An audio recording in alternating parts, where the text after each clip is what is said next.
আমার বাসার কাছেই গরুর দুধ বিক্রি করে এবং সেটা অনেক খাঁটি। ঢাকার বাইরে থেকে প্রতিদিন সকালে নিয়ে আসে ৮টার ভিতরে। আমি গতকাল একসাথেই ৫ লিটার নিয়ে এসেছিলাম। ভাবছিলাম সেমাই রান্না করব, একটু বেশি দুধ লাগবে, নাহলে প্রতিদিন সকালে হাঁটতে যখন যাই তখন ২ লিটার করে নিয়ে আসি, ২ দিন আমার চলে যায়। ৩ লিটারের মতো দুধ নিয়েছি, জাল দিয়ে ১.৫ লিটারের মতো মিনিমাম করে নেব। আর এখানে লম্বা সেমাইটা আছে, এটা আমি বনফুলেরটা নিয়েছি আর কি। তো এটা আমি অ্যাট ফার্স্টে আর কি ভেঙে নিচ্ছি, প্যাকেটের ভিতরে রেখেই মুড়িয়ে নিচ্ছি। এটা এখন ছোট ছোট হয়ে যাবে, রান্নার সুবিধার জন্য এরকম ছোট ছোট করে ভেঙে নিচ্ছি।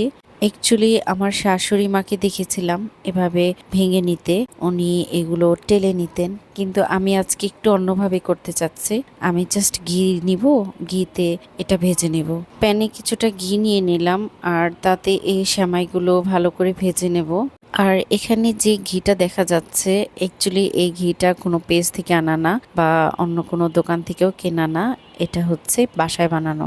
আর এটা আমার মায়ের বাসায় দুধের সর উঠানো হয়, ওটা কিছুদিন জমিয়ে সর বক্সে করে রাখা হয়, তারপর ওটাকে পাটায় মিহি করে বাটা হয়, তারপর চুলোতে জাল দেয়া হয়। জাল দেওয়া হয়ে গেলে যখন এটা ঠান্ডা হবে তখন এটাকে বয়ামে ভরা হয়, তারপর এই ধরনের ঘি তৈরি হয়ে যায়। আর বিশ্বাস করবেন কিনা জানি না, এটার স্মেলটা এত ন্যাচারাল, এত ইয়াম্মি, কি আর বলবো। ঘন দুধের একটা মজার স্মেল ক্যারি করে এই ঘিটাতে। যারা এই ধরনের ঘি তৈরি করে বাসায়, তারা কখনো বাইরের ঘিটা পছন্দ করে না সাধারণত।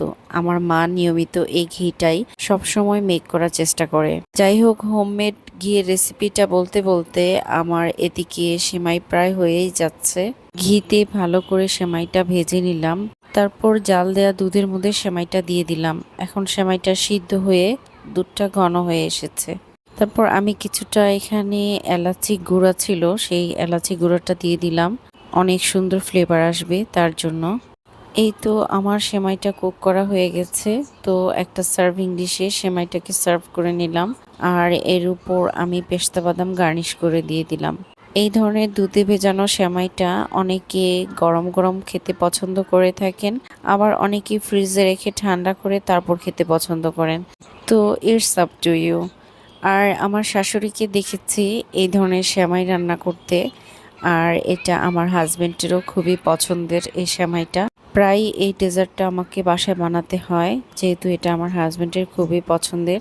আর আমি সুগারের পরিমাণটা খুবই কম দিয়ে থাকি। এই ধরনের ডেজার্ট ডিশগুলো সাধারণত সুগার কম দিয়ে করাটাই ভালো, যেহেতু আমাদের স্বাস্থ্যের কথা চিন্তা করতে হয়। তো আজকে এ পর্যন্তই, নেক্সট ডেতে আবার একটা রেসিপি নিয়ে আসবো। আল্লাহ হাফিজ।